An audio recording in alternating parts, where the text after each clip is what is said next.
Hindi ko alam kung saan ko magsisimula. Kasi hindi na pumapatak ang luha ko ngayon. Sabi nga nila, yung maraming iniiyak yung maraming pinagsisihan.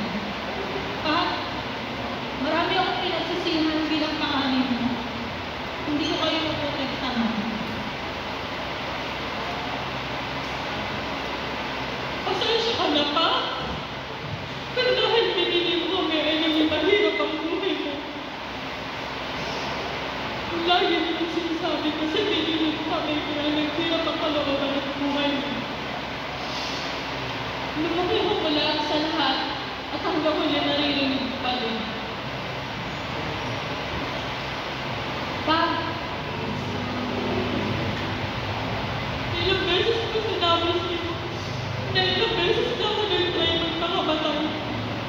Dahil nahihirapan ako maging pangalan. Hindi ko ikukwento na paano ang buhay natin dahil walang may intento sa buhay natin. Pero Papa, ngayon, iningatan ko na kung ano yung iniwan mong pinili mo. Ngayon, kapatingin ko na si Mama. Hindi ko na siya sisinghalan. Hindi ko na siya gagalitan. Hindi ko na mapagbitahan. Kasi buong buhay ko, Papa, kaaway ko si Mama kasi kakampi kita. Ang hirap pala, Papa, maging panganay talaga. Ramdam na ramdam kita. Sabi niya ni Mama, maldita ako, sa iba ko gamitin, wag sa inyo. Paano ko gagamitin kung hindi na ito, kung hindi na tayo nagsasalita? Di ba parang ikaw, paglasing ka lang din nagsasalita?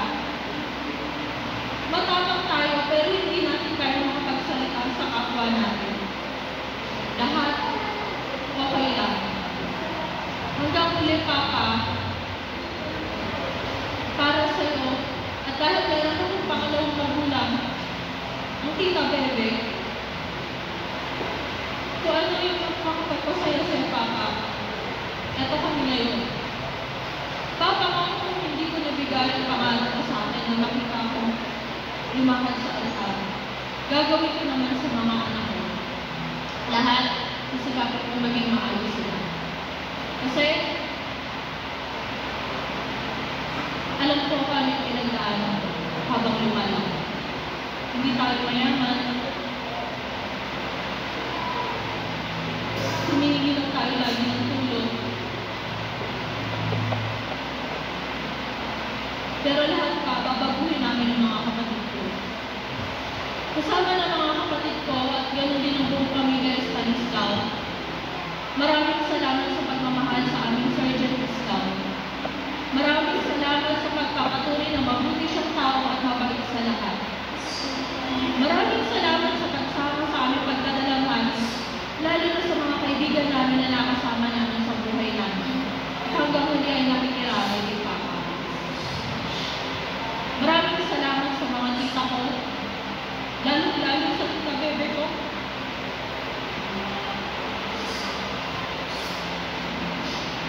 Tita, kagaya ng unang araw pa na sabi ko sa'yo, nakikinig ko sa'yo. Kasi pangalawang magulang ko.